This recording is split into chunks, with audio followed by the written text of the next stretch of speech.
En explorant la forêt dense près de chez moi, je suis tombé sur une vieille caméra, presque engloutie par la mousse et les feuilles mortes.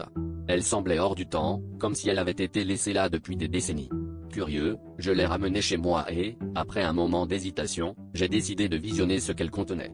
À ma grande surprise, les images étaient d'une qualité étonnante, mais ce qui m'a vraiment glacé le sang, c'était qu'elles montraient des événements qui n'avaient pas encore eu lieu. Et j'y figurais. Les vidéos montraient des scènes de ma vie quotidienne, mais avec une tournure sinistre.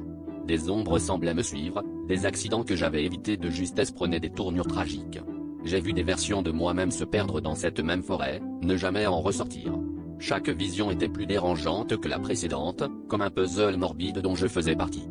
Je me suis demandé si ces enregistrements étaient une prophétie ou simplement une suite de coïncidences troublantes.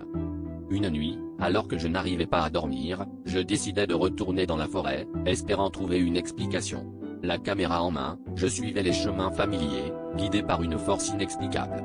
Soudain, une silhouette apparut dans l'obscurité, identique à celle que j'avais vue dans les vidéos. C'était moi, mais avec un regard vide et désespéré, comme si j'avais déjà tout perdu. La rencontre était terrifiante, me laissant paralysé par la peur. Dans un ultime moment de clarté, je réalisais que la caméra était peut-être la clé. Je la lançai au sol, espérant briser son emprise sur moi. Mais en un éclair, la silhouette disparut, me laissant seul dans le noir. De retour chez moi, la caméra n'était plus qu'un tas de ferrailles, mais les souvenirs de ce que j'avais vu restaient gravés en moi. Je ne suis plus jamais retourné dans la forêt, hanté par la peur que les visions se réalisent un jour.